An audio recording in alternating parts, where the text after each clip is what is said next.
and I'll never back down. In the middle of the ring is where I lay the smack down. Against all odds, I will always prevail. The way you step to me is like hell in a cell. Greetings and salutations, this is Christopher Daniels. I'm talking to my main man Delzinski right now. Any video game show, any video game channel, any YouTube channel called Vintage Shizzle is indeed hashtag Daniels approved. Yo, alright guys, Delzinski here. It's another We Talk weekend and I am joined by my partner in crime, Smack Talks. How are you doing, mate? I'm doing well, man. Good, how are you? Good. I'm very good. I'm excellent. We had a really busy week, to be honest. We've had details about WWE 2K16, which I'm sure everybody has heard about now, and we'll talk about that at the end of the show. What did you think? Just a little snippet of what we're going to talk about later on. What did you think of the news that we saw this week? The cover reveal. Yeah. I loved it. I love the cover. I think it's one of the best ones they've done. And what did you think as well of that Austin trailer that came out as well? It's kind of a bit mysterious as to what it's building towards, but I thought the way that 2K did it was awesome. It's just as good as previous years with the Warrior and Sting, and now obviously Austin being almost the header for WWE 2K16. It was a great trailer, but my only problem with it was I wish they'd stuck to the original plan of showing it on Raw, and then you didn't know who the cover star was when you were watching the trailer. But they actually announced Austin as the cover star and then released the trailer, so it kind of defeated the purpose of it. Yeah, it was. I thought it was going to be Raw, and then all of a sudden it was leaked out. I think from MTV, and then kind of took away the excitement from Monday Night Raw, because I think that's what everybody was really looking forward to seeing who was going to be the cover star. But nevertheless, it's the Rattlesnake, Stone Cold Steve Austin, and we'll talk a little bit more about that trailer later on. And we just mentioned Raw, so we are going to talk about Monday Night Raw. In addition to that as well, we're going to be talking a little bit about Tough Enough, and is it good? Or is it bad? I haven't watched a lot of it, but I'll give you my views. And Smack Talks is a regular viewer of Tough Enough and Total Divas. They're his favourite bits. So, well, I wouldn't say that. I haven't watched Total Divas for a few years. Really? Yeah, little clips now and again, but I need to catch up. You've blatantly got it on record every week. What, DVR? Yeah, that's old school, isn't it? YouTube. And obviously, last but not least, we're going to talk about TNA and GFW. More news coming out about them. Ethan Carter, now the TNA World Heavyweight Champion. Awesome stuff. So we're going to talk a little bit about GFW and TNA as well. So a lot to talk about. And let's get cracking with Monday Night Raw. And let's talk about Brock Lesnar. Because let's just say Lesnar was pretty pissed this week. Well, actually, it seemed like Lesnar just rocked up to have a good time, because the way he destroyed that car, well, would you have felt safe being in that crowd? Not really. Not the way he was throwing things around. The shot of Lesnar with two axes over his shoulder. It's quite a haunting image. It's not very PG, is it? I know. I was thinking that when he actually did, when Heyman gave him, the stuff, and he went in that case and he pulled out the two axes. It was like, where are they going with this? Is he going to go down there and decapitate all the it just fatality. It was a bit haunting, but then he decided to smash the car up. So I'm still a little bit, I don't know, I'm still a little bit bemused by it all, the whole storyline of how this feud's gone. More focus on the car than there has been between Rollins and Lesnar facing off. But I like the way that Lesnar, after he did destroy J&J Security's car, that he hit the ring, and I love the way he leaped the rope, and then as he chased off Rollins, and Lesnar actually going into the crowd as well, I thought was pretty good. I thought he could have just held off and stayed back, but it really added quite a lot of intensity to the feud and the animosity that Lesnar really, really wants to get his hands on Seth Rollins. It did. It's just like it was the perfect way to show like Brock Lesnar and just like what he can do. It was like, I'm surprised he didn't just use his bare hands to smash up the car. Like, I would love to see him just roll into Battleground in that car. Did he smash up the door or did he rip off the door? Well, he ripped the entire door off, but I'm sure it was like set up so it was ready to come off. I don't know if he actually pulled it straight off if it was like a brand new car. Well, let's be honest, he's got to kind of stamp his authority down here because Rusev's getting pretty close to becoming the Beast as well. So The Bulgarian Beast. the Bulgarian Beast, because he was doing his greatest Brock Lesnar impression this week on Raw. We'll talk about that shortly. But yeah, I kind of like the segment. The way I sum it up is that anytime Brock Lesnar is involved, you're interested. And that's the way that I feel about the whole feud between Rollins and Lesnar. I'm watching it to see what Lesnar does, to be honest, more than anything else. Yeah, well, that's the thing. You watch it now to see what Lesnar does, especially after this week. One thing that kind of got me was when Seth and J&J come out. What did they have? Like the stick things? It was like Lesnar's axe, but they'd taken the head off. It was like, that's PG. It's a handicap, isn't it? It's like, well, that's not fair. Like, sure, they're in the ring thinking, how come he gets that? Maybe Heyman removed them before they found them. Yeah, I'm sure there was like something going on backstage, and it was like, whoa, you kind of go out there with an axe. Like, well, just take the top off. You'll be all right with a stick. And then, like, I'm sure, like backstage when they finished like the whole angle, to come back and they're like, whoa, Brock, this is PG, man. What you doing beating up that car without safety glasses? I've got a feeling that it didn't feel like Vince had a lot of looking over this segment, because it was a bit pushing the mark with the whole axes and you threw the door when it was the door that went in the crowd. It went close to the crowd. It was like, I'm sure if you're in that front row, you'd have been ducking out the way of it. The reaction from the crowd said it all. It was like, oh. So, I mean, I don't know if this is a great feud like they've built towards. It's more a bit gimmicky with like spots and you know, having like props. And I'm not always a big fan of like props and stuff week in, week out, but it's got my interest.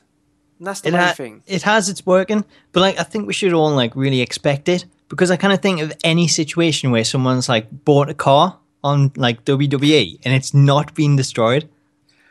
That is true. That is true. I mean, we've seen so many cars be destroyed in the past. From limos, I think, with Vince. We've seen tons of limos get destroyed over the years. I've seen them get blown up. That was one of the funniest ones, I think. Was it Vince in the limo getting blown up? It was Vince getting blown up in the limo. We had the Corvette getting filled with concrete. We did. Austin in a monster truck driving over like the Rock's limo and the hearse. Yeah, that was the day when he tried to bury dearly beloved Trailer Park Trash, wasn't it? He did. Oh, so many memories, so many good times, and Lesnar adding another car to the RIP section of the WWE website of cars. So, don't even know if they got one of them, but never mind. They need one. It's growing fast. So, yeah, that segment I liked. I'm still interested to see where Heyman's playing a part here. I really hope we're not going to see some sort of Heyman swerve. That would really worry me. I love the way Heyman's still building Lesnar. Like, you know, it's definitely feels like to me, Lesnar's not a, you know, out and out face. The crowd have taken to him as a face, but Lesnar's just Lesnar still, and that's the whole legitimacy that we need. I don't really want to see Lesnar start pandering to the crowd. Don't want that. Yeah, I don't want to say that. I still like the way they're going with Heyman and just like constantly building up Lesnar, even though like everyone knows like how much of a beast he is. And watching it this week, what it kind of took me back to was the interview with Austin and Heyman, where he says like the reason he starts out his promos with "My name is Paul Heyman," and like he tells you exactly what he's going to do because it like gets the message across. And like this week on Raw, I was sitting there watching it, and he must have spoke for about 10 minutes or so, and I was sitting there like listening to every single word he said. And now I couldn't tell you what he said in the promo, but I know exactly like what he said in terms of like his name's Paul Heyman. This is Brock Lesnar. Brock Lesnar's a beast, and he's going to beat up anything in his sight, whether it's a person or a car. So he just does a great job. He's just, if you want to mix like Lesnar and Heyman to become like the perfect like wrestler or athlete, then that just is such a good mix. They're so good together. I Imagine if Heyman was in shape, he could have been a really good wrestler. Well, that's what I was going to say. If he was like growing up in shape and he was a wrestler, having them mic skills, he could do anything. He's got the hustle, isn't he? He's got the hustle. He's got the Heyman hustle. The loyalty and respect. It's just, yeah, Heyman is just a master of promos, talking, wheeling and dealing. I mean, he's just everything. He's kind of the total package when you want someone to talk up an event. He just does it better than anybody else. And Lesnar's very lucky to have him assigned to him, because if it wasn't for Heyman, I don't think Brock Lesnar would, although he'd still be a beast, I don't think he'd be as big as what he is now. No way. Like, Heyman is the guy that's made Brock Lesnar who he is. It's just everything from saying his name. I mean, you know, it's just that whole Brock Lesnar. That saying there is just what's made Lesnar what it is, and it's Heyman, you know, emphasizing that week after week after week, and just gets him over more and more with the fans. And you always, like you say, it always sticks in your head what Heyman has put across. It might not be word for word what you remember, but you always remember the key points of what he was trying to say. Exactly. He gets it across so well. It's exactly what you want, and it just delivers that message. Exactly. And as I said, I'm interested in this feud for the basis that Lesnar's involved in it. I don't know how well this is doing for Rollins. He's really being made to look like a coward, but then I guess that's his role. But you went out last week, I think, to say that we will see a title change. Do you think it's still going to happen? Did I say that? You did. I can't remember yesterday. Like, you said you were confident that the title will change, and it will be around SummerSlam. Do I have to remind you of all of this? And around SummerSlam time, we might see the re-emergence of the game. Yes, we will see the re-emergence of the game. Yeah, I think I said something along the lines of that, didn't I? Yeah, you did. But then again, like, the title picture wouldn't surprise us if Triple H was to insert himself into that. So, like, maybe thinking about it now, maybe that could be the case. But then again, I think Lesnar will be in there as well, so maybe triple threat. Can I change it up a little? You can. I mean, if you're going to forget things week on week, no wonder why you can't remember when I beat you on games and, you know, things like that. Shut up. That didn't happen. Exactly. This is what I mean. If you can't remember these things, then obviously I have to remind you. The Wii Talkers have to remind you. The J-Man had to remind you of how good I was. Shout out to the J-Man. You just, you know, come on, man. He's a blind follower. You like Bray Wyatt. It's only sheep following you. It's better to have sheep than have, like, nothing at all. I don't even know what to say to that. You're still dodging this rematch, though, so... Well, mate, we will not make as this confident happen. as you think. Look, who are you going to play as again?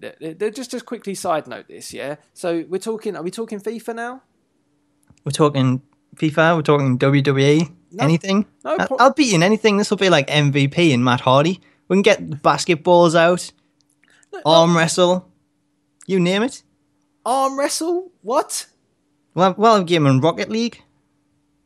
What is that? Well, that's free this week on PSN. Have you not tried it yet? It's like football with cars. It's weird, but it's quite good. Brock Lesnar might like that. It would. It'd be like a perfect addition for him. I mean, look, let's just face facts here. If we play any WWE game at the moment with my consistent streak that's going on at the moment, I'm going to win. Yes. Is one a streak? Pretty much is. And obviously I'm a record breaker in the past with FAM. You know, I obviously destroyed it in the FAM Royal Rumble by, you know, setting a new record.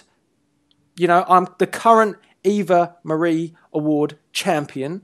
Well, hang on, can I just point out something? Two things.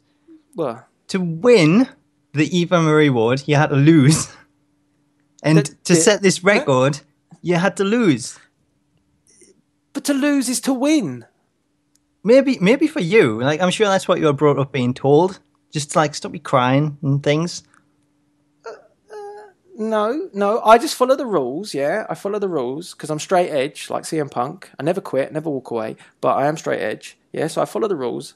I play by the book, and ultimately, a loss is a win. Well, I don't know what book you're reading, but in my world, a win's a win, and that's exactly what I'm going to do. Nah, you just can't have excuses all the time. It's just like, oh, my controller's gone wonky. Hey, my battery actually disconnected, and I sent you the proof of that. Yeah, my battery's disconnected. Oh. And I beat you in record time in the first match we had in the Beat the Clock challenge. I don't know. What is the Beat the Clock challenge? I can't even say that either. I think you murdered it a bit more. Like yours was a bit X-rated when you said it last week. I don't remember. I remember last week, unlike yourself. Just about. But let's be honest. Let's just end this with one thing. If we played FIFA again, yeah? Is this if now? Are you trying to back out of this? No. Are you going to charge your controllers to make sure nothing goes wrong? I'll be playing with the lead plugged in. Oh, you'll be playing with the lead. But then you'll just complain that the lead got disconnected and you lose again. And, you don't need it. See, I'll have no excuses this time. It's all building to this one moment. One shot. Gonna make history. By losing again. Good stuff. Well done. No. You're completely wrong. You're delusional. It's delusional Delzinski all over again. No, it's dashing Delzinski, and I am devastating at computer games. In terms of that, I win.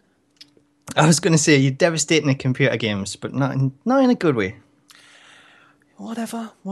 Anyway, let's come back to the topics at hand. We're still on Monday Night Raw after your little outburst there. I was waiting for you rapping. No, we've signed a lucrative deal, and we can only put out the rhymes and the lingo and the beats. The rhymes? Once we're allowed to do so. Ah, right. Can't drop any bombs on We Talk this week. Unfortunately, We Talkers. Okay. We'll save that for next time. Save it. Drop a beat. Right. Anyway, let's get back to it. Because something that was really awesome this week was Cesaro versus John Cena. Didn't we see this before? Maybe we did, but we definitely were happy to see it again. For a minute, we thought that Kevin Owens was going to take up the opportunity. I loved the way that Kevin Owens came out. I'll have to say, when Cesaro came out, I liked it. Cesaro, one thing, Mike skills still not quite there, but I think he's getting there. He's getting better. Giving him more time to build that Mike skill confidence is definitely something that needs to happen. So that's fine with me. But the match, again, another show stealer. It was first, talking about Cesaro and his sort of mic skills, I think they're there. I think it's just the confidence. I think the more that he comes out and he gets the chance to do that, that'll grow. So I think it's there. It's just a work in progress, and I think that'll improve. But in terms of the match itself, last week when he took on Cena, I think that was a match of the year candidate. And then this week on Cena, another great match, and I would probably say main event of the year in terms of Raw. Definitely. The other thing I've noticed about Cesaro is, and you might, I don't know if many will agree with this, to be honest, but I think it's the look. He hasn't changed an awful lot to his look, but he has gone through quite a few stages of these looks. He's wearing, the thing over his mouth a little while ago. He kept switching it up with different jackets and stuff. And I think now he's really got his look and his style spot on. Like, he's got the Kid bit around his arm, obviously, showing respect to Tyson Kidd. But I think just overall, he looks quality as well. He looks like he's got his gimmick. He's happy with his gimmick. And I don't even think it is a gimmick. I think it's just Cesaro. And finally, we've managed to reach that stage where Cesaro can be Cesaro. And there's none of this crap in between. No grey areas. Yeah, I think so. I think he looks a lot better now in terms of his whole look and the way that he dresses with his attire and things. I think there might still be something missing. I don't know. But it's definitely an improvement. And I think this is probably the chance that Cesaro is going to now take, and as Vince always says, grabs that brass ring, and being in the ring with Kevin Owens and John Cena. That's exactly what you want, because it gives you the chance to show off not only these amazing wrestling skills that he's been pulling off, not just moves, but even counters and things. All that in this situation with those other two superstars being two of the top people in the industry at the moment. Getting the opportunity to go with them and then also on the mic as well, I think it's just going to work wonders for Cesaro and really take him to that next level. And it was a glimpse of seeing Cena and Cesaro. This is what we should have seen in the main event quite a while ago, because I think Cesaro has been ready for a while. He just hasn't had that push or the opportunity that he needs. I totally agree. And the moves that he's coming back with now and the counters and stuff are the moves that he was doing prior to WWE. So it's just really, he's been could say it. He's been held down, and he hasn't really been given that opportunity to flourish. And I think possibly that's a credit to John Cena, maybe, speaking it over, maybe with like Triple H and Vince, and saying, I want to let Cesaro do those moves, and I want to let Cesaro flourish and show the moves. And maybe there's a bit of influence there from, like Kevin Owens as well. Also, again, Cena is the guy that's given that opportunity. And, I'm not Cena's biggest fan, and I will never say that Cena is the greatest wrestler, because I think that's clearly not the right way to see him. I think he's one of the greatest, products that WWE have ever produced. But, he's definitely stepped up a style with his wrestling gimmick. Like, the way he's generating new moves all the time. But I think as well, he's being open to have new moves done to him. And that's important. And I think with many other guys, I don't think you get that. I don't think you get that with your Randy Ortons, some of the other old school. I don't think there's anyone that would allow this as much as John Cena has. He's been very versatile in letting these guys do what they do best. I think so. I think Cena's definitely said something, and it's made a change where they've actually allowed all these extra moves. Because the last couple of months, not just Cena, but everyone that he's taken on, they've all sort of stepped up and brought in these new moves and things, to the point that you'll see them hit this incredible look move and you think, wow, this could be like a new finisher or something. And before, we wouldn't really say that. We'd get you sort of your normal basic sort of moves and then your signature and your finisher. But a lot of the people that he's been taking on recently have like took on so many different moves to the moveset that you wouldn't expect to see them on TV, and that they wouldn't usually be allowed to use on TV. So something's obviously been said. I'm sure John Cena's the guy that's sort of pushed for it. And probably with the NXT guys coming up as well, they've said, look, the way that people have watched these NXT events and they've seen all these extra moves and things, that's what's really hooked them on the NXT style of wrestling. That's something that we need to bring to the main roster. And I'm sure that's something that Cena's been pushing for. So I think he's probably had a lot to do behind the scenes in terms of getting that over. And I know he said that you wouldn't ever say that Cena was the greatest wrestler of all time. But in terms of this year, do you think there's a better wrestler on the main roster than John Cena? Or would you say he's wrestler of the year in terms of how many great top quality matches that he's put on across the whole course of this year? I'd say that he's had some of the best matches this year. I still wouldn't go and say he's the best wrestler. I'd say that if I was looking at it, and if you keep going this year, it would be Cesaro. Is wrestler of the year? I think that he would be, if Cesaro keeps going the way he's going, he will be the best wrestler this year. I don't know with that. I think I would actually shock the world and say, I would say at this point, John Cena is my wrestler of the year, which is something I never would have thought I would say. But in terms of all the matches that he's put on this year, he's had some incredible matches. And every time you look at a top match or a match of the year contender, John Cena's always there. Yeah, I wouldn't disagree. I wouldn't slam it and say no to it. I just think it's the caliber of the guys he's being put in with that help it. But you're right. But like you say, it's got to be a case of, for those of the guys to pull off the moves, John Cena has to then be able to take that move and perform it. The only issue with John Cena is that springboard stunner, because again this week on Raw it just looked absolutely awful. I don't think he's hit a worse one, or he didn't even hit it. They even said he missed it, and then he went for an AA and it got countered luckily.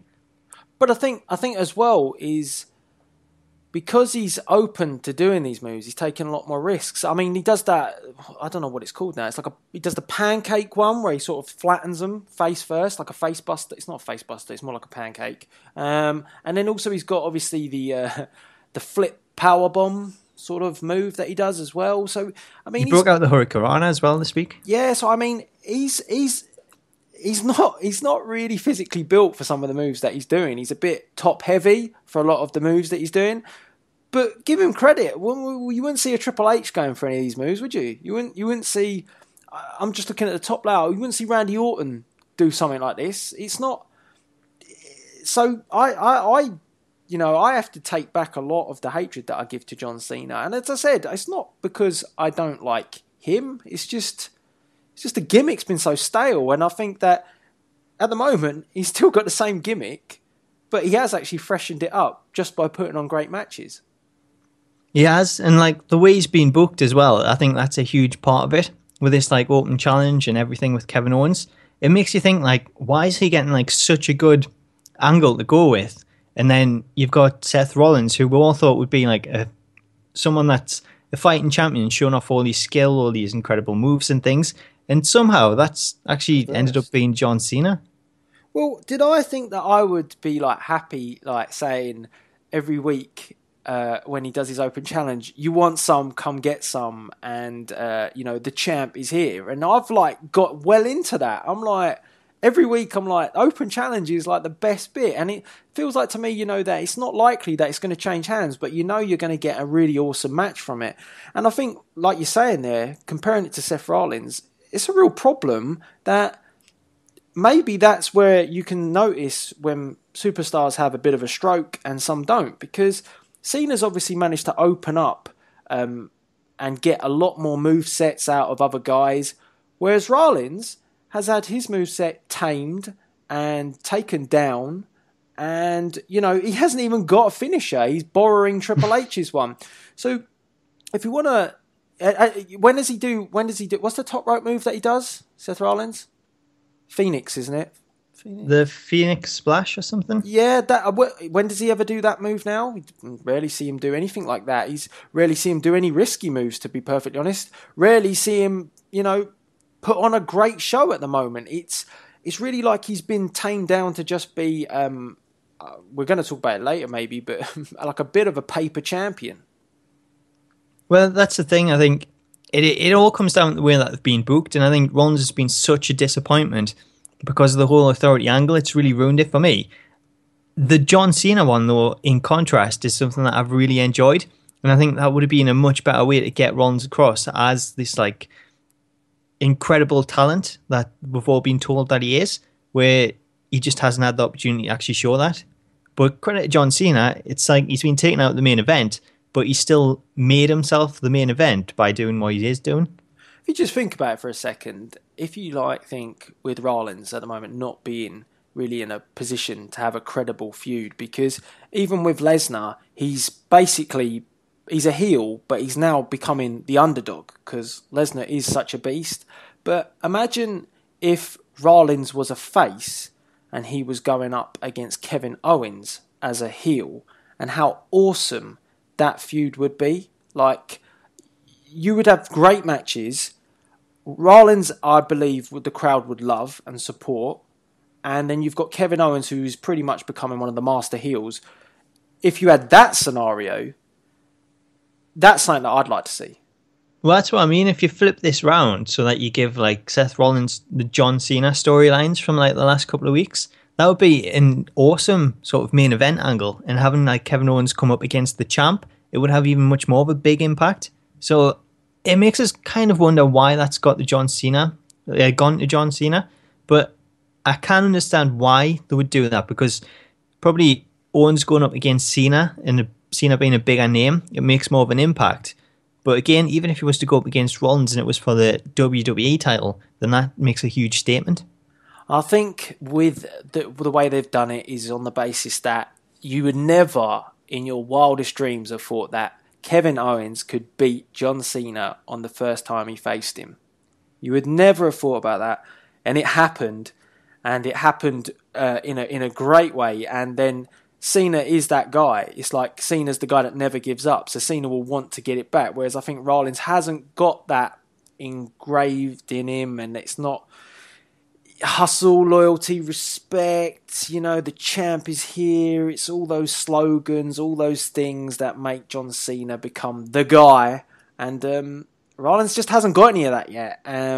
He's not going to get any of that being the champion that he is at the moment. He's not. And we're going to talk about TNA a bit later, but when you look at the way that they've done a Seth Rollins heel as a champion, where he's a bit of a coward and stuff, and then you look at potentially, don't hate on this, right? Don't hate that I compare TNA to WWE at the moment. But if you look at Ethan Carter as a champion and how he's come through to be champion, beating like all of the top guys that TNA had, like your Stings and your Kurt Angles, and, you know, being undefeated, now picking up the belt, and now, you know, being like not just being like a monster heel in terms of just persona. Like, he's not really a coward, Ethan Carter. He kind of does stand his ground, sometimes has to back down.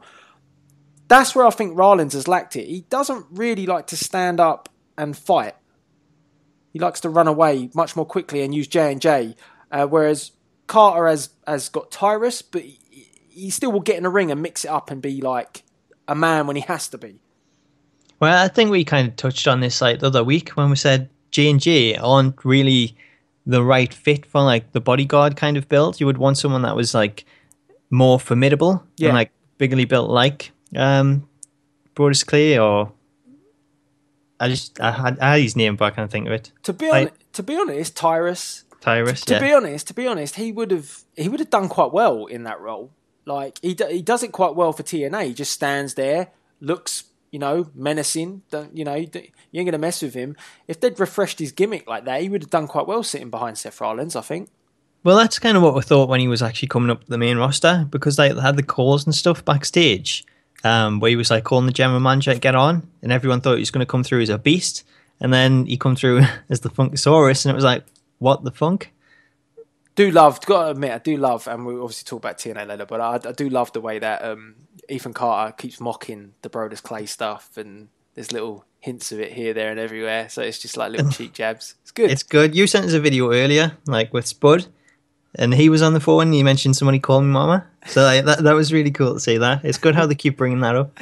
It's good. It's good because it's like saying, you know, they didn't want to push me, and now I've kind of, you know, I've grabbed the brass ring, but I've done it elsewhere. So it's cool. So yeah, I mean, it's it'd be really interesting to hear what the We Talkers have to say about Cesaro and John Cena. Is John Cena your wrestler of the year? Let us know via the comment section below. We definitely want to hear about that, don't we? Yeah. Well, I would say he's got a better shout than Cesaro. Cesaro's been in a lot of tag matches. So great tag matches. A lot of the focus has also been on Tyson Kidd. Great tag matches. Great tag matches, but can you have a tag team member as the wrestler of the year? If they were great tag team matches, you can. I don't know. I would rather watch the other matches, though, as opposed to the tag team matches, as good as they were. Just wait. Just give it. Do you see yourself going back and watching the tag team matches with Kidd and Cesaro, or Owens and Cena in the future? I could go back and watch any match which Cesaro's in, whether it be tag team or not. He's always consistent. No one can tell me now that it's just because now he's decided to be on his own. He's been doing this for ages. Just no one wants to give him the props that he's due. He has. I've nothing against him. I think he's an incredible talent and I'm a big fan, but I don't know. I wouldn't say wrestler of the year. Give it some time, and we will revisit this. We're in July. We'll see how it goes by December. Might be champion by then. Yes. Let's hope so. That'd be awesome. So let's kind of move on a little bit on Raw.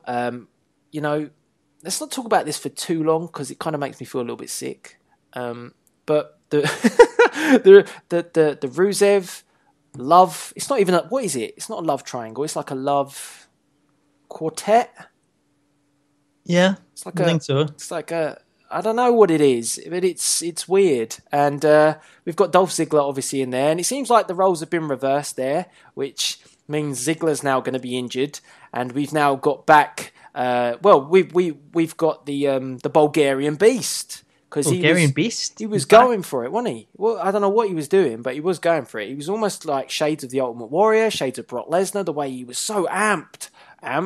That's leading to something later on. That was a good plug, wasn't it? But he was well up for it. He was like loving every single second, pulling faces left, right, and centre. There's so many Rusev faces on Raw. Make sure you do tweet me your favourite Rusev face from Raw. Please do not forget. It's a highlight of the show on a weekly basis. It is. You can't miss it.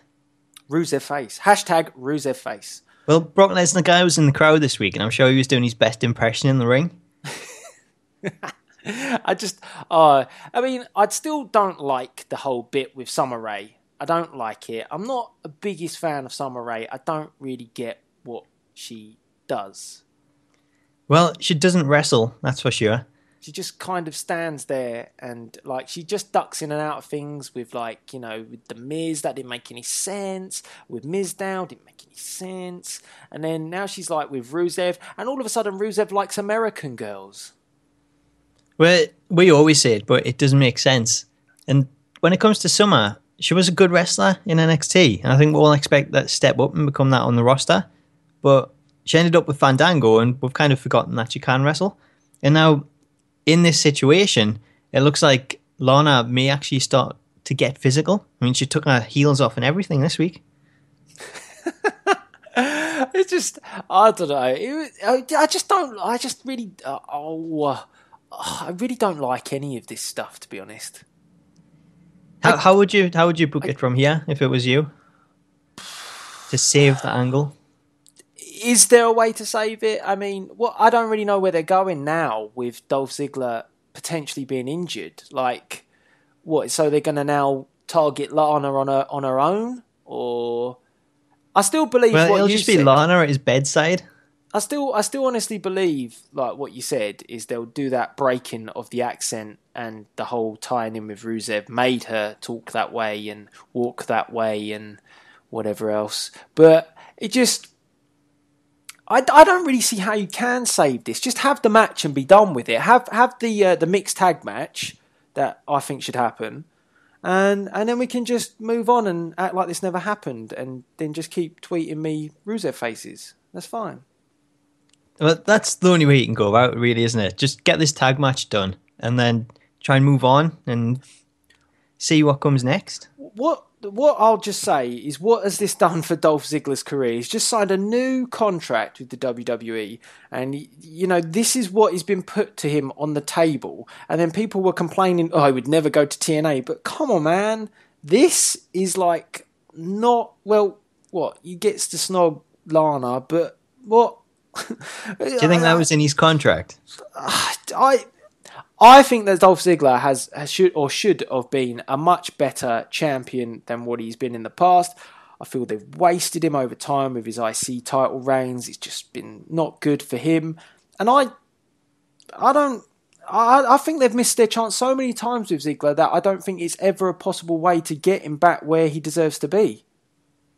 I agree with that, but what I would say is, in this sort of feud and rivalry and things with Rusev, he is kind of in like a mini spotlight as opposed to like something else that he's done where it's been like instantly forgettable. At least the like whole crowd and everything's behind this because of Lana and Rusev.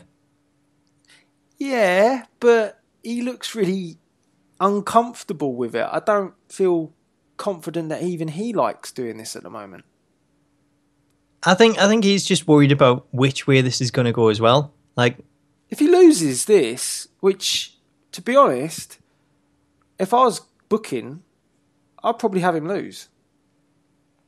Well, it wouldn't be like anything unfamiliar to him if he was to lose.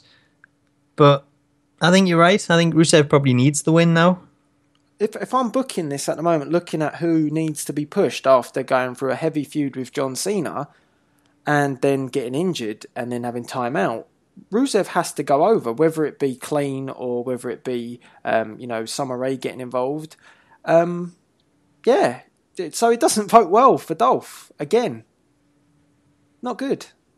It's not. I think surely there's something good going on. Otherwise, you wouldn't have signed that new contract. I feel sorry for Dolph Ziggler. I don't know how they can help him and recover. He's to be fair to him, he's a lot better than what he gets. He is. He's so good. It's just they've totally dropped the ball with him. It's all come down to like the last couple of years and how they've booked him. And like you said earlier, he wasn't booked great as a champion, and it's always hurt him since then in the way that he has been booked. And how do you build him back up from that? He needs something, but everything they seem to try, whether it be against Wade Barrett with the Intercontinental Championship, it never seems to do anything. He always seems to just reset back into the same position. And that's the problem. And I don't know. All I think with these segments is it's kind of entertaining, but it's entertaining for the wrong reasons. It is. It's Rusev's face. That's what makes it. It does. Don't forget. Tweet me. #RusevFace. Do it. Do it now. So that kind of closed that segment really well, didn't it? It did. I'm sure you'll get lots of tweets as well. You can spend the whole weekend just admiring that beautiful face of Rusev. Good. That's what I want to do. That's what I want to spend my Saturdays and Sundays doing, admiring Rusev. That's Instead of playing me on FIFA.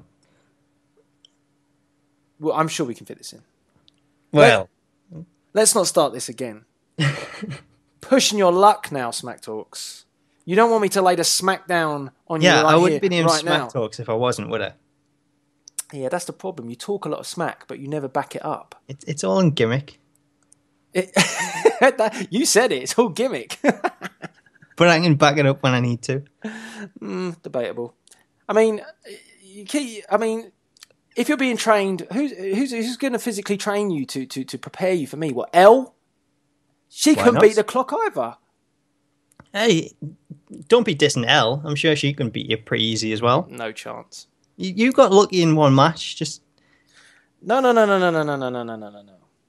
I beat the clock.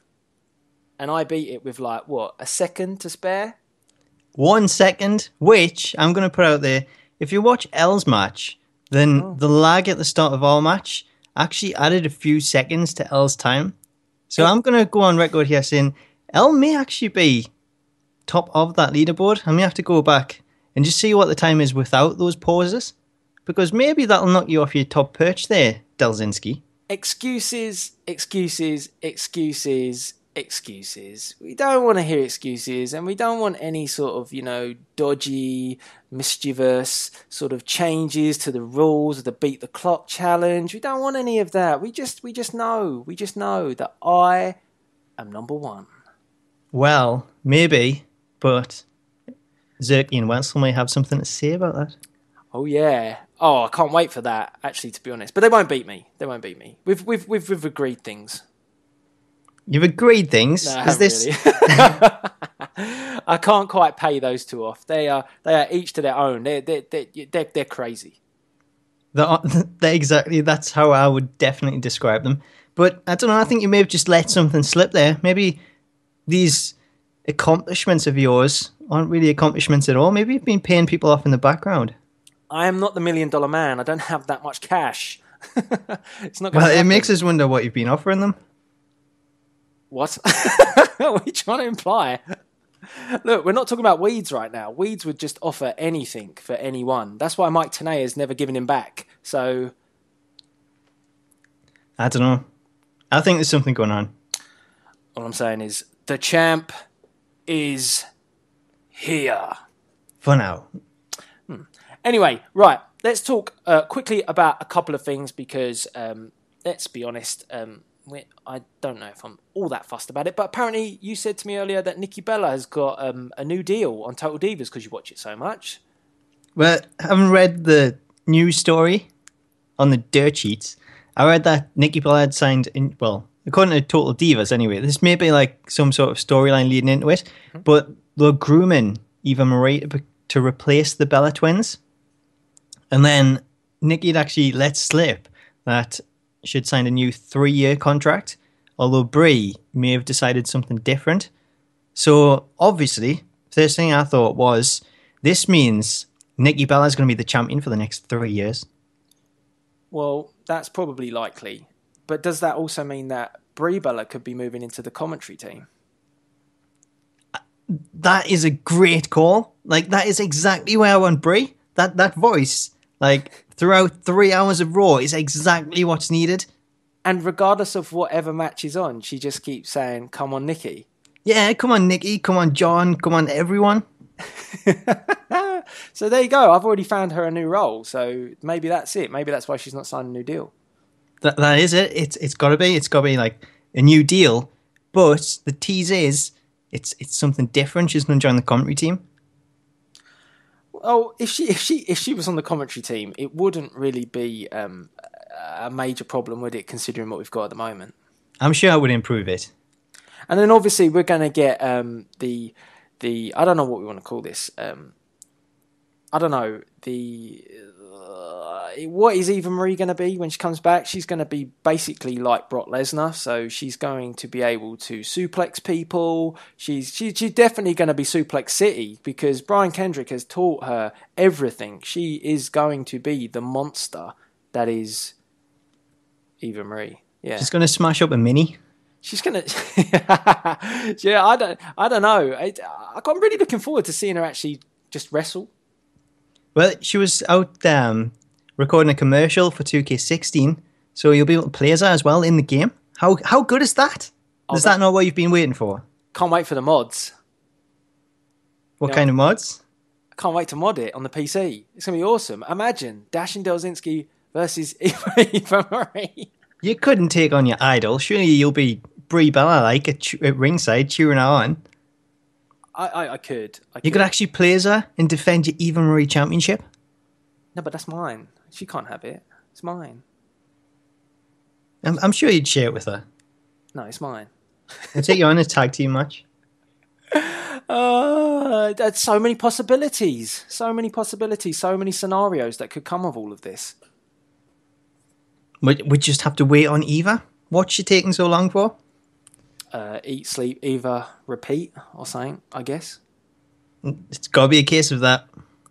And I mean, talking of comebacks and people trying to make an impact, we've got WWE Tough Enough, hosted by Y2J, Chris Jericho, Renee Young, with the panel of Paige, the Immortal Hulk Hogan, and Daniel Bryan. It sounds like I'm doing some sort of trailer here or some sort of I wondered what you were getting up to there. But I mean, what are your thoughts on Tough Enough? I've only watched one episode of it, so I thought I'd just quickly fire this at you and see what your opinions are of it. Well, I haven't watched every episode. I think I missed episode 2. But I enjoyed the first episode, which was kind of a preview that done on the network, and that just introduced you to the characters. I thought, this actually looks good. Like, I enjoyed the last Tough Enough, and I thought it's going to be similar to that. But then, once it got started, the whole live show, I think, kind of kills it. I would prefer if it was like a much more polished program, where everything was already done and set and recorded. Whereas the live thing kind of seems a little bit rushed, where they're bringing in all these clips of what's gone on and then trying to get the judges' like opinions after each segment and bringing out the full cast in front of the live crowd and the judges there. It all seems a bit rushed, especially with the whole live voting thing, because you get the last sort of 5-10 minutes of the show and it's like, we'll find out who's in the bottom 3. Right, quick, go, vote. Who do you want to keep? Who do you want to like see go home? And it's like, as soon as they come back from the break after that, they reveal the results. And it's all like so much of a rush. It's like, well, it's only just started. I don't know who to vote for on things. It's slow it down, slow the pace down, and sort of work out what you're doing. Like, instead of trying to rush them through all this process, and actually take it back to the wrestling ring a bit more and like show them training and things, because that's kind of the thing that I want to see. I don't want to see all this sort of stuff that's going on in the house or wherever it is that they actually stay in. The Big Brother house. Yeah, that's where it seems to be. It's more like Big Brother and the sort of the rivalries between all the contestants, because they all seem to like really hate each other. No one actually seems to get on, and they always seem to be making fun of like I think Diana was the first person that they sort of chose to pick on. I don't know if that's her name or not, but the one that left. And I don't know, everyone just seems to like be really aggressive towards each other. And it's like there's not a lot of people in there that actually like. Yeah, and just from watching one episode of it, it was like you say, he's got a bit of a feel of Big Brother. It feels a bit like The Apprentice in terms of, like you're fired and you've got your challenges, and then it's got a feel of the X Factor with the panel, and you've got like the Simon Cowell, which is supposed to be like Paige. You've got the Cheryl Cole in Hulk Hogan. And I don't know, it's all a bit like it feels a bit like they've just seen all these reality shows, mashed them together and made Tough Enough. And I feel that it doesn't really connect that well coming from it's the NXT arena, isn't it, or the wholesale area. So it doesn't really feel like the crowd are really that into it, they're that up for it. I think the live bit doesn't work, like you say, and even the scenarios and stuff. What sort of superstar are they trying to build out of this? Are they trying to build a world champion? Because from watching this week's episode, I saw I don't know this chap's name, to be honest. The big guy with the total package, I guess we could say, by his outfit. He was dressed in like some sort of ZZ. All American outfit, and everything was on display. But I mean, he went for this look, and Billy Gunn pretty much gave him, with Booker T, a bit of a dressing down, saying, you know, this isn't what we're looking for, and if you're going in the ring with Randy Orton, you would not dress like this. But then I'm like thinking to myself, are you really looking for a guy of Randy Orton level, or are we looking at like a Santino Marella? Like, what level is this person going to go in at? Probably at NXT, and then I might not even see them step up. We could get like a bit of a Maven, you know? Well, we could get a Big Andy situation where they sign him and he never debuts. Well, that's the problem. And it's like, what are they trying to get here? If they want to build a world champion, you're not going to get a world champion from a reality TV show where they're bitching and whining and moaning about each other in the house. And then it's like, if you want this credible champion that's going to come up and come through, then this doesn't really feel like the platform to do it on. And I would say as well that actually the in-studio segments, my kind of, I don't know what's going on over here. We seem to be taken over at the moment. I can just hear planes going left, right, centre. But it kind of feels a little bit like there's no heart to this show. It's all like cutthroat and harsh, and like even when they get expelled, there's no sort of like, oh, you know, they all come together and yeah, it was a bit of a work the way they hate each other, but they like, say bye bye and stuff. It's all a bit like, see ya. They literally hate each other. That's what it is. It's like, see you later, you're gone, and you know, you're crying now, good riddance to you. It's like, how harsh is this? This is like someone's dream that's just been shattered, but it's like, I don't care. Get off my stage. It is. Like, the rest of the contestants, like, they're all out there on the stage as well. It's not like they've gone backstage or anything. It's just the ones that could be eliminated. So all they're there, and as soon as someone gets eliminated, it's like, yes, get in. There's the door. Like, get over there, you're out. And it's like, there's no sympathy or anything like that for the rest of the competitors. And watching it this week, I think a name might have been Daria that got sent home. Her name was what? Daria? Is that right? Have you been watching it? No. But we'll go with that. Sound like something else. Like? That doesn't matter. Go on.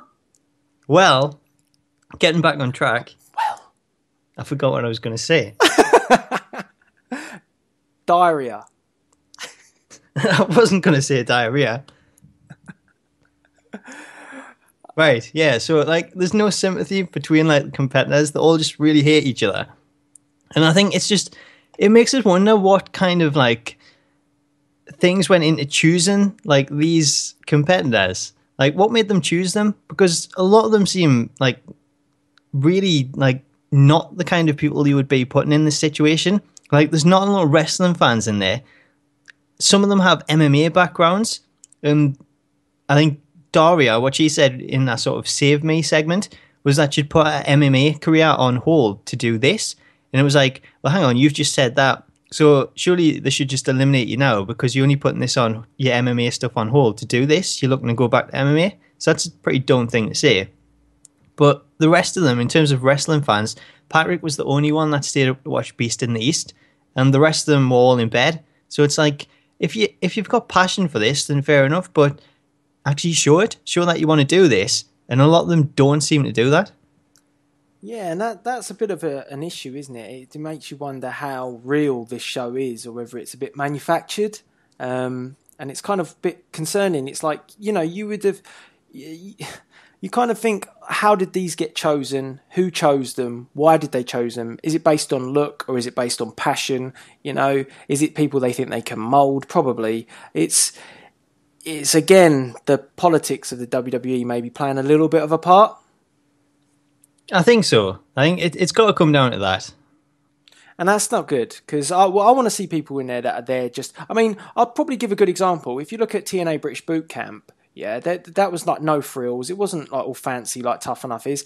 But you could actually see there was some stage segments. I think they used Grado quite well as a prop. It was very clever of them. But you could see some of the people that wanted to win this really showing, you know, the passion that they have for the industry. And, you know, the way it works is because they're coming from like the British scene, these opportunities don't come around that often. You know, WWE sends scouts over here, TNA, but you know, to be put on that platform, and the way they did it with the judges, I think it was Samoa Joe, Al Snow, and Gail Kim.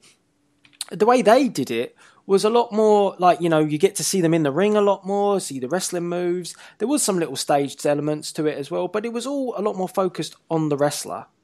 Whereas Tough Enough just seems a bit of, you know, reality and maybe a bit over the top for what it is. I think so. I think it's just over the top, and it's like they've tried to get in all these people that is like a Big Brother casting, where it's just all going to sort of cause trouble. Spontaneously, like combust with each other, and just probably try and sort of bring in the ratings because of that, instead of actually sort of bringing in the ratings to see these people actually train to become the wrestlers that they're supposed to be aiming for. Instead, it's just all about sort of the animosity between everyone. And one thing that kind of is going to be interesting going forward is, do you remember Daniel Bryan's therapist, who he apparently had an affair with during this Stephanie McMahon and Brie Bella angle? A little. Well, Chelsea Green, that played the therapist, she's actually replacing Diana, I think it is, that left Tough Enough. So she's already like tapped up, part of WWE, and is then going to rock up in this, but you're supposed to be scouring the country for talent. Exactly, and what they've said is that none of the ladies in Tough Enough have wrestling experience, whereas Chelsea Green is a wrestler. She's already got that. She's already been in front of the live crowd. She's already spoken on the mic. So it kind of makes you think, well, surely in that situation, she's now the favourite to win the women's contract. But also, what they're going to do with Daniel Bryan being a judge? Are they going to bring up that past, or just hope everyone ignores it like a lot of other things? Probably be that. They'll probably just skim over it. Won't even mention it. I think so. Classic. I think it's classic WWE, isn't it? It's just like, they'll probably say, I recognise you from somewhere. Can't quite put my finger on it. And then just completely forget that angle ever existed. They should have just let like me and you go on this show, to be honest. Well, I think we'd have a better chance. Yeah. Although you tend to be out pretty quickly. What? I'm sure you'd claim it was a record if you were eliminated on the first episode. I would never be eliminated on the first show. The pre-show? No. Never would be eliminated on any of the first or the pre-show, for that matter. Cheap shots all the time. All the time. Anyway, let's talk about something that's a little bit more exciting, because Tough Enough kind of I'll give it a few more weeks. See how I feel. But something that has made my week has been the reign of Ethan Carter III as the TNA World Heavyweight Champion. Apparently now that belt isn't considered as a World Championship belt on some websites and things like that. Absolute rubbish. But nevertheless, he is the World Champ, and I'm absolutely loving Ethan Carter being the champion. It's just like a breath of fresh air. It's like, that's what they needed. They needed someone to be champion who's new and, you know, someone who they've spent a lot of time investing in. Much better way that they did this compared to like a Magnus, who was a paper champion. Ethan Carter feels like he's just going to be like a really good heel and get on everybody's nerves. And also can back it up because he can wrestle, even though the crowd tell him he can't. And it's nice to see Brodus Clay as well getting in there as well. Did you see the Lashley from Impact this week? Lashley pick up Brodus Clay on his shoulders, like electric chair style. I did actually. That was quite a feat, wasn't it? That was mental. I was surprised he pulled that off. That Lashley is. People can complain about the way Lashley was in WWE, but damn man, he's strong as a I don't know, ox. He's just unbelievable. He's a beast. He is a beast. So, I mean, I'm really liking what they're doing with Ethan Carter. I watched a couple of clips, and we watched them before we went live, and it just feels like he's got the character, he's got the personality, and he's got the charisma to really take this title forward. And obviously, TNA this week was based around the fact that he thought he was going to have control with Dixie Carter coming back. Great stuff that she's back, but it almost felt like he was going to be in charge of TNA moving forward because he's the champ, and we all knew that wasn't going to work. And I called it. I didn't read the spoilers like Elle thought I did, but I called it, and I just blatantly knew that she was going to come back as a face and oppose him. It was predictable. It was really predictable. I think a lot of people did expect that, and I don't know. Like, I thought it was interesting to see the way that you run the show. Like, for this past week, I kind of liked it. I think you've done a great job of actually like booking him across that 2-hour slot where he was on TV like pretty much the entire 2 hours, but you didn't really sort of get sick of it like you do when you're watching Raw and you see someone like Kane or Rollins and across the full 3 hours. So it was good to see, and I like the sort of the way that he interacts with the crowd. It's so good. It's something that WWE have really dropped the ball with when he was in there. And they just never give him the chance. He's got that timing. Like, he lets the crowd like breathe a little bit. So like the crowd will say something. He has that, like we said it before, and you didn't quite agree with me, but he has like that timing. It's like, it's not. I'm not saying he is like The Rock, but I'm saying he knows when to like step back a little bit, let the crowd say what they have to say, and then he then picks up on it. Whereas I feel that WWE, like with the Rollins and stuff, will just disregard whatever the crowd want to say. He doesn't even really acknowledge it. In fact, many WWE stars don't acknowledge the crowd. So EC3 likes to have that relationship with the crowd. You know, you don't like me, I don't like you, and I'll let you speak, but then I'll just tell you to your face that I don't like you. It is. It's a great way to sort of just get a character over as well when they're interacting with the crowd, because the crowd get more involved because they know that they're then going to react to whatever the crowd's saying. So it sort of just ups the crowd and gets them involved in what's going on. Whereas in WWE, the crowd will start chanting something and it's just completely ignored. You don't really see a lot of that these days. You don't really see a lot of like wrestlers go to the fans. Like, you know, Sting used to always do the pointing at the fans, and the fans would then give reaction. I don't really ever see that anymore. I don't really even see them want to involve the fans. It's like almost like I remember WWE banning people because they didn't want them looking too extreme at shows because they didn't want the focus to be on the crowd. And I feel like they just maybe think that way, that they don't want the crowd to be noticed as much. Your focus should be on the ring.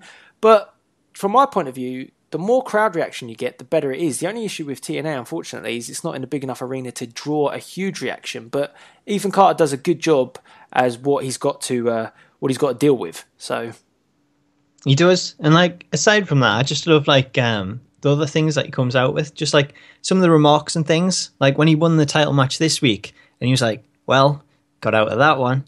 And it's just like there's so many like great moments where you'll just like. He knows exactly what to say in that situation, and it's just great to watch compared with how sort of Rollins has been booked on the other show. And that's the contrast, is that as well, when he does get help, he really doesn't get a huge amount of help. He just gets and it feels credible because it's like, well, he gets his big bodyguard to come and, do his dirty work, whereas Rollins has got J&J flying around left, right and centre, and it's not bringing any credibility to him at all. It's not. I think that's where they're going wrong. I mean, I love J&J. Like, I think they should have the road trip series of their own that they had this week on Raw. So I love them, but at the same time, they don't really work as like a formidable bodyguard. Like, you should have someone like in a proper role in there for Rollins, and maybe that's another reason why it's kind of just not working out the way that it should be, and why it's working out much better in TNA. If you were going to sack off the J&J, I think guys like, if you were going to bring people up, you could probably use like, if you wanted a really straight-faced, like, no-nonsense, you could use Baron Corbin, or you could use Bull Dempsey. Just trying to think of anyone else who's in there. Wouldn't bring Rhino in. Just thinking of guys that are kind of, don't really need to say a lot, but they just look like they could mean a bit of business. And I think possibly if you... no, I wouldn't want to do that. I would say like Colin Cassidy would be like the perfect size guy to back up Rollins. You can't break up Enzo and Cass. But I would never do that, yeah. So, I mean, size-wise, that's what you want. You kind of want like a bit of a giant... Oh, shit, I'm talking about Big Show. But anyway, back to TNA. It's quite refreshing. I'm liking it, and I'm thinking that this is what they needed. They needed EC3 as champ. I definitely saw Dixie Carter coming back. I think many people did as a face, and she's hinted that somebody else is going to be in control. It's not going to be EC3, and I think all fingers point at Jeff Jarrett. Well, I think so. Like I mentioned this to you before. I don't know if it's actually been pre-recorded because I know they've taped like a few weeks worth. But whether or not that's actually revealed or that'll just be backstage segments once it is revealed and something we can do later. But I think Jarrett is a really good call for that situation. It just makes us question though what's going on with GFW and how come Jarrett's now spending time with TNA if that is the case. Well, they showed that interview, didn't they? And he said that he still wants GFW to be a global company, and he's still got like the 13, whatever it is, wrestling companies involved. And he didn't think that TNA was going to be like one of the American side of things. So I think that's why he probably reached out to I think he did reach out to Ring of Honor to a degree. But I mean, now obviously it's looking like TNA are in the fold. So if Jarrett is going to be involved and his contacts and his connections with the other organizations work, the trade of talent is going to be massive. And it would make sense if he was going to be like, I don't know, in charge or a commissioner or whatever they want to play it as. It would be cool for him to bring over some of those talent. And I'm just thinking scale-wise, you could get anybody. You could get someone from New Japan. You could get like your Young Bucks in there. You could even bring in AJ Styles at a point to maybe feud with EC3.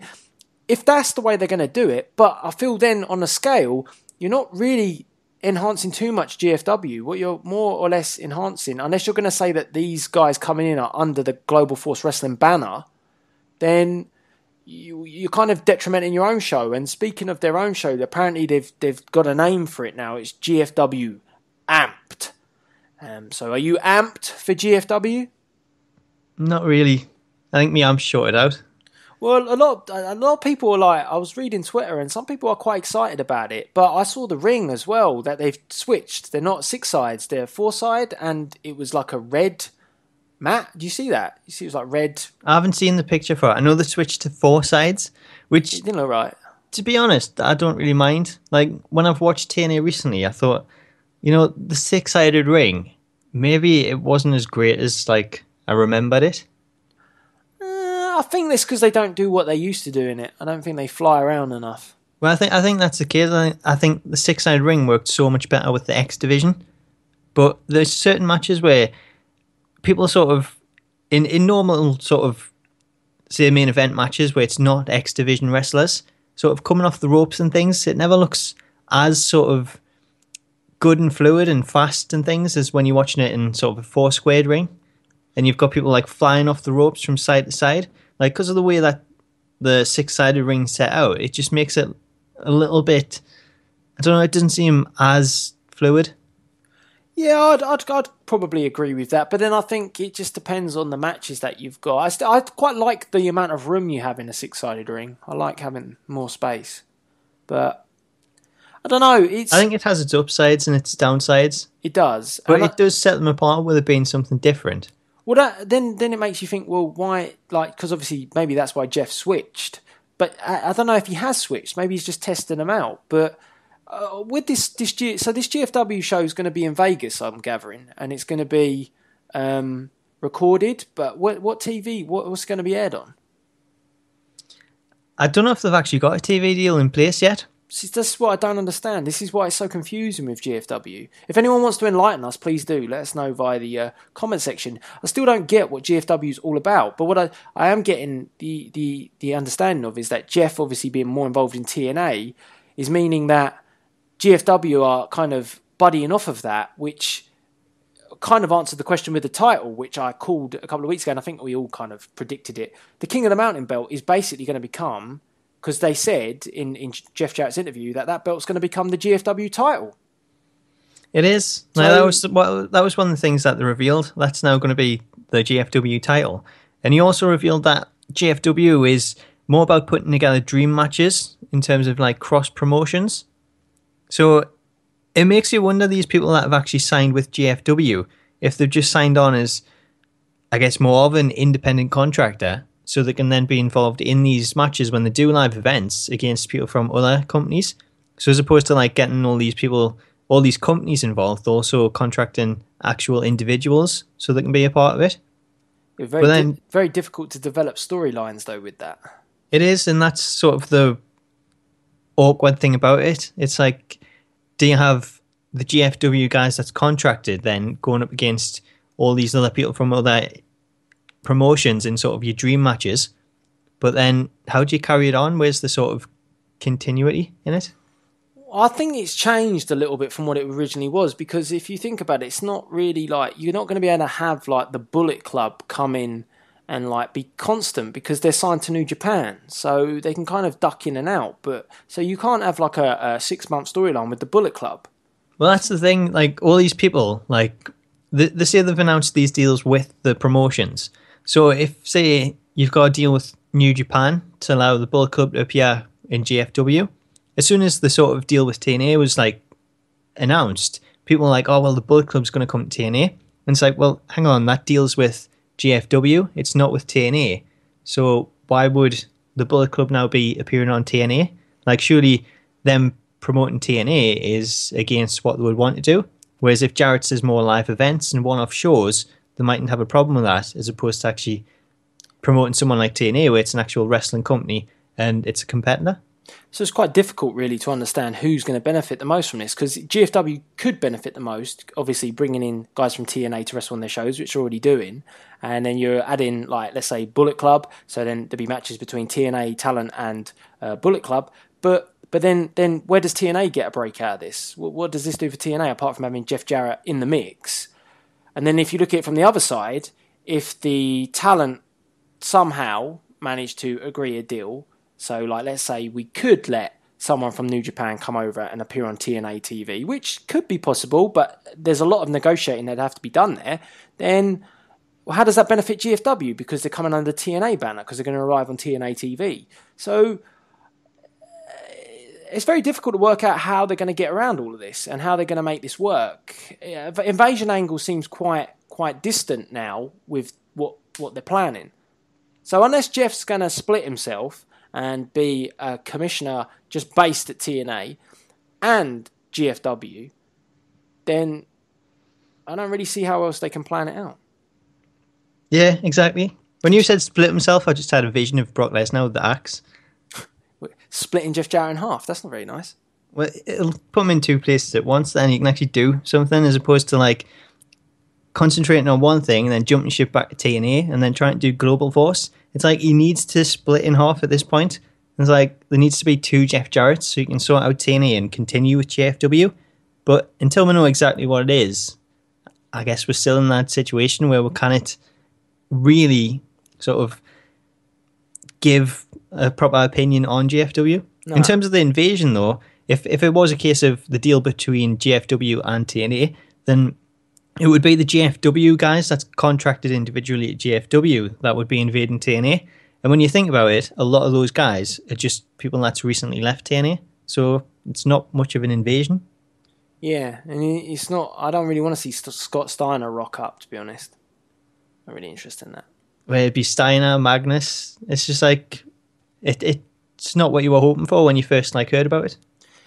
Yeah, and I think as well, something my brother said was... Jeff's really got to get going on this now, because how long have we heard about GFW for? How long has it been hyped? Global Force Wrestling. We keep seeing all these banners and these flyers about GFW and shows going on. And then I see these shows and then I'm like, well, it's in a baseball stadium, not very filled up, and a couple of people around. And I don't know, it's like, I'm sort of thinking... The novelty's beginning to wear off now, because he's got, the reason why he's got hype is because he's worked with TNA. So let's not discredit TNA and say, oh, TNA are GFW are going to buy out TNA and this is the way it's going to go. Well, it's completely wrong, because TNA are giving him more exposure than he's ever had. So New Japan gave him some exposure as well, give him that. But I'm just saying that it makes me think to myself, well, when are you going to strike? Because the iron's been hot for some time and you haven't done it yet. It's beginning to wear off a bit now. People are beginning to think, what is this and when is it going to do something? And it's still not done anything yet. So the big show in Vegas is going to have to really do something to make people think, bang. Otherwise, I think if this show in Vegas doesn't fly, then novelty is going to go and off. Absolutely. I think it's got to be a great card. And with you saying that some of the shows have been in baseball stadium things, they never seem to look great. It's because they're so far away. It is the so like it's such a like small section of the whole stadium. So what they really need is something that's not in a small arena, but in a smaller scale arena where it still looks really filled, and it just gives that presentation on TV so that it sort of matches all this hype. The last thing you want is to hype up this huge show, and then your first actual TV show, it's in a huge arena where it doesn't look like it's kind of filled. I don't know where it is in Vegas. I don't know if it's a baseball stadium or not. I'm hoping it's not. I'm hoping it's in like maybe there's plenty of places in Vegas. Vegas has got shitloads of stuff. So hoping they do it in one of the hotels. In the lobby. They're big enough. I'm just have like a hardcore match like all the way through. I'm telling you that firsthand. You could go in a Vegas hotel and you could think it's a bloody arena. It's humongous. So I mean, they could do it. But it's interesting. I'm not bashing GFW. I just think that if they're going to strike, they've got to strike now. Otherwise, it's going to be too little, too late. And we've been waiting and just simply waiting. So that's we need more. So hopefully we get more, and it's going to be interesting. But a lot to talk about with TNA GFW. You guys have got to give your views on it. Get involved by the comment section below. Let us know what you think of EC3's title reign. Well happy with that. And what you think's going on with TNA and GFW. We're still a bit shady on it, but hopefully things come clear after this Vegas event. I think we'll know a lot more in the next couple of weeks. It's just been a case of maybe this TNA thing's kind of throwing them off track a little bit and they're readjusting to it. But hopefully it's not long before we find out a little bit more about it. So, I mean, that kind of brings us to a close of another We Talk. And I guess, I don't even think you deserve to have any shameless plugs this week, considering the outspokenness of yourself this week. How can you say that? But that's only because you don't want me plugging the channel where it's then going to showcase you getting a beating. That would never happen. We'll see. Never. Ever to steal a line from Chris Jericho. Well, I'll put you in 1,004 holds and we'll see what you say then. No, you're like Dean Malenko. You know about 6. So... Are you calling this Eva Maria? Pretty close. You've probably got the wrestling technique of old school Eva, not new school Eva, because that's like me, like the Terminator. Arnie would be proud. We'll wait and see. Anyway, plug away.